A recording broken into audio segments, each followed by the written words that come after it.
বন্ধুগণ, আমাদের এক মন্ত্রী হওয়ার পরই বললেন পরিবহন সেক্টরে যদি সমঝোতার ভিত্তিতে চাঁদা নেয় তাহলে ওটা চাঁদা হবে না। আমি দেখলাম আপনাদের লিফলেটে একটা অন্যতম দাবি হলো চাঁদাবাজ মুক্ত পরিবহন সেক্টর। চাঁদাবাজ মুক্ত পরিবহন সেক্টর যদি বানাইতে চাই তাহলে চাঁদাবাজ মুক্ত নেতৃত্ব তৈরি করতে হবে। চাঁদাবাজ মুক্ত শ্রমিক অঙ্গন যদি আমরা বানাতে চাই তাহলে চাঁদাবাজ মুক্ত সরকার গঠন করতে হবে। চাঁদাবাজ মুক্ত সরকার ছাড়া চাঁদাবাজি বন্ধ করা যাবে না। আমার নির্বাচনী এলাকায় আমরা নির্বাচিত হওয়ার পরেই ঘোষণা দিয়েছি আর কোন চাঁদাবাজি পরিবহনে চলবে না, এবং এটা আলহামদুলিল্লাহ এটা এখন বন্ধ আছে। কোন স্ট্যান্ডে, সিএনজি স্ট্যান্ড বলেন, রিক্সা স্ট্যান্ড বলেন, বাসের স্ট্যান্ড বলেন, আর আপনার অটো স্ট্যান্ড বলেন, কোন স্ট্যান্ডে আর কোন চাঁদাবাজি এখন নাই। আমাকে ওখানকার পৌরসভার দুইটা স্ট্যান্ডে আমরা দেখলাম, তারা আমার কাছে আসলেন, বললেন যে খান ভাই আমরা তো ইজারা নিছি। কোত্থেকে ইজারা নিছেন? পৌরসভা থেকে। পৌরসভা এই ইজারা দেওয়ার এখতিয়ার রাখে না, অথচ ইজারা দিছে। আমি পৌরসভার প্রশাসক ইউনো সাহেবকে ডেকে বলে দিছি যে ইজারার টাকা ফেরত দিয়ে দিবেন, আজ থেকে আর এই পরিবহন এই স্ট্যান্ডে কোনো চাঁদাবাজি চলবে না। আলহামদুলিল্লাহ চাঁদাবাজি বন্ধ হয়ে গেছে। এরকম যদি বাংলাদেশে 300 জায়গায় উদ্যোগ নেওয়া হয় তাহলে পরিবহন সেক্টরের চাঁদা প্রত্যেক জায়গায় বন্ধ হতে বাধ্য হবে আগামী দিনে ইনশাআল্লাহ।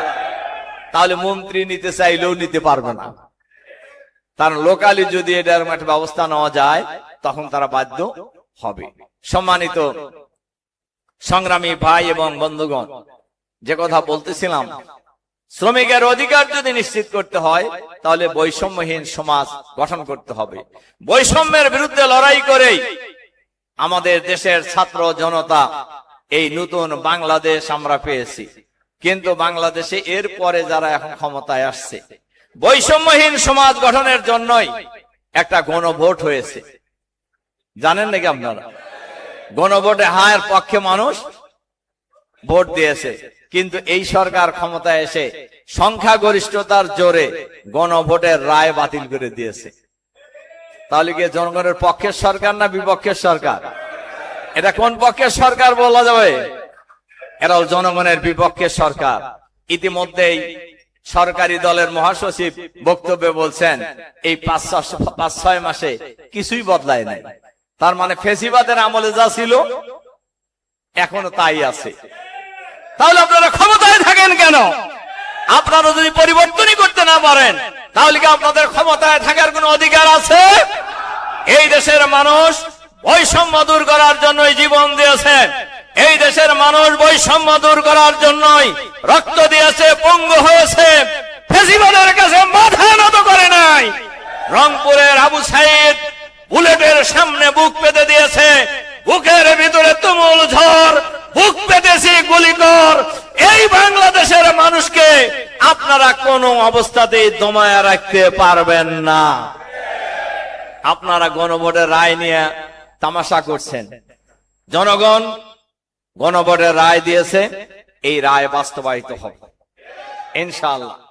যতদিন বাস্তবায়িত না হবে আমাদের নেতা, সংগ্রামী বিরোধী দলীয় নেতা পার্লামেন্টে বলেছেন, বাইরে বলেছেন, পার্লামেন্টের ভিতরেও বলেছেন, এই গণভোটের রায় বাস্তবায়ন যদি না হয় আমরা পার্লামেন্টের ভিতরেও কথা বলবো আর বাইরেও কথা বলবো, যেখানে স্পিকারের অনুমতি নেওয়ার দরকার হয় না।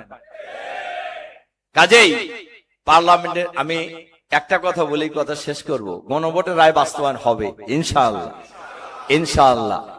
আপনারা জানেন বিএনপির এক সময়ের সরকার কেয়ারটেকার সরকারের দাবি মানছিলেন না, সেটাও জনগণের রায় ছিল।